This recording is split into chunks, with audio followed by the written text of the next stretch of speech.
Ecosystem প্ৰজেক্টৰ অন্তৰ্গত যি বেচৰকাৰী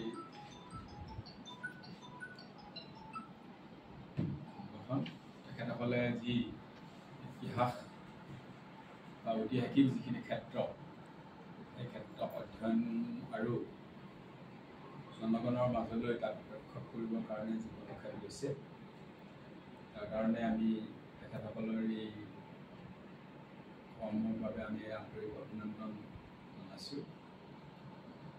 ডিব্ৰুগড় জিলাৰ 4খন মহাবিদ্যালয়ৰ লগতে আজি 5খন মহাবিদ্যালয়ৰ মহাবিদ্যালয় বুৰঞ্জী বিভাগৰ মাজত এখন বুজাবুজি চুক্তি আমি স্বাক্ষৰ কৰা হ'ব। গতিকে এই স্বাক্ষৰ অনুসৰি আমি পৰৱৰ্তী যিখিনি পদক্ষেপ আমি ল'ব পাৰিম সেইখিনিয়ে আমাৰ অঞ্চলটো আৰু আমাৰ মহাবিদ্যালয়সমূহক প্ৰভাৱান্বিত কৰিব। এটা কথা হ'ল আমাৰ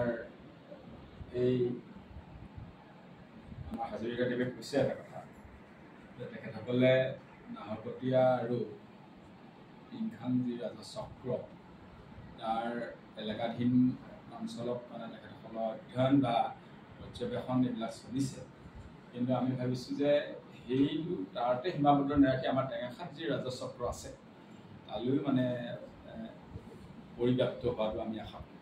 সেইটো আমি ভৰাই দিছোঁ। তেখেত আগতে আছিলে, এতিয়া টেঙাখাতটো ভৰাই দিছোঁ। কাৰণ কি মই 2023 চনত ইয়াতে মই তাৰ আগতে মই জনা নাছিলোঁ। আমাৰ টেঙাখাতৰ কিছুমান মানে সচেতন ব্যক্তিয়ে এঠাইত মানে যিটো ৰজাভেটি বুলি তেখেতসকলে কৈছে, বেছি দূৰ নহয়, পাণ্ডুৱা ঘাটৰ ওচৰতে। গতিকে তাত এখন বিশাল এটা অলপ তেনেকুৱা ঐতিহ্য সম্বলিত ঠাই যেন লাগেই তাত দেখা লাগে। গতিকে তাত কেইটামান পুখুৰী আছে, গতিকে আৰু এখন ৰজাভেটি বুলি এনেকুৱা ঠাই আছে, তাতে তেওঁলোকে মেদান মেফি পাতিছিল। গতিকে সেই ঠাইটুকুৰা আছে, পুখুৰীকেইটা আছে, পাণ্ডুৱা পুখুৰী আছেই। গতিকে এই টেঙাখাতটো এখন মানে ইতিহাস প্ৰসিদ্ধ এখন ঠাই। গতিকে আমি ভাবিছোঁ যে আমাৰ মহাবিদ্যালয়ৰ বুৰঞ্জী বিভাগৰ নেতৃত্বত ইয়াত যিমানখিনিলৈকে সম্ভৱ হয় সিমানখিনিলৈকে অধ্যয়ন চলাই আপোনালোকৰ সহযোগত মানে কামখিনি আগবঢ়াই নিব বুলি আমি আশা ৰাখিছোঁ। তেতিয়া আমাৰ অঞ্চলটোৰ কাৰণেও এটা ভাল কাম হ'ব আৰু লগতে টেঙাখাতৰ এখন পৰ্যটনস্থলী হিচাপে আমি অলপ বহলাবলৈ সুবিধা পাম। গতিকে আমি আশা ৰাখিছোঁ যে এনেকুৱা ধৰণৰ কামেৰে আমাৰ ইয়াতে হাততে থকা বস্তুবিলাকো কিন্তু আমি অচিন হৈ আছোঁ আৰু নৱপ্ৰজন্মই চাগে আৰু অচিন হৈ থাকিব। গতিকে এতিয়াই আমি চিনাক্ত কৰি থৈ যোৱাটো আমি আশা কৰোঁ, যাতে মানে ভৱিষ্যতলৈ এইবিলাক কোনো দুষ্ট চক্ৰৰ হাতত পৰি পেলাই যাতে এইবিলাক নষ্ট নহয়। গতিকে আমি তেনেকুৱা ধৰণৰ পদক্ষেপ আমি কৰিব লাগিব। আমাৰ এতিয়া নতুন বা আমাৰ যি মানে শিক্ষানীতি আছে, আমাৰ যি এতিয়া ৰাষ্ট্ৰীয় যিটো শিক্ষানীতি আছে, এই শিক্ষানীতিটো এনেকুৱা ধৰণৰ কথাবিলাক আছে। আমি যিবিলাক মানে কমিউনিটি বা যিবিলাক গাঁও অঞ্চলৰ সংগঠন বা মানুহৰ লগতো আমি সমন্বয় ৰক্ষা কৰি কাম কৰিব লাগে। গতিকে এইটোৱে আমাক যথেষ্টখিনি আগবঢ়াই লৈ যাব বুলি আমি ভাবিছোঁ।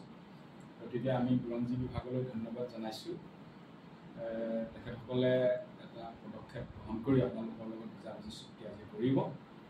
গতিকে আৰু আমাৰ মহাবিদ্যালয় অন্যান্য বিভাগেও ঠিক তেনেকৈ ধৰণে বিভিন্ন ক্ষেত্ৰত আগবাঢ়ি যাব বুলি মই আশা কৰোঁ। গতিকে আমাৰ আপোনালোকলৈও আমি শুভেচ্ছা জনাইছোঁ আৰু আমাৰ মহাবিদ্যালয়ৰ বুৰঞ্জী বিভাগকো শুভেচ্ছা জনাইছোঁ। এটা ভাল কাম আমাৰ হওক।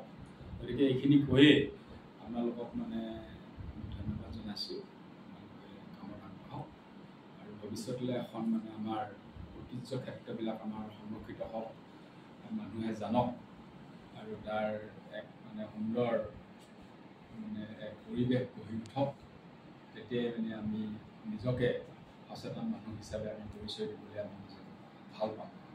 এইখিনিকে কৈয়ে মানে আপোনালোকৰ কোনো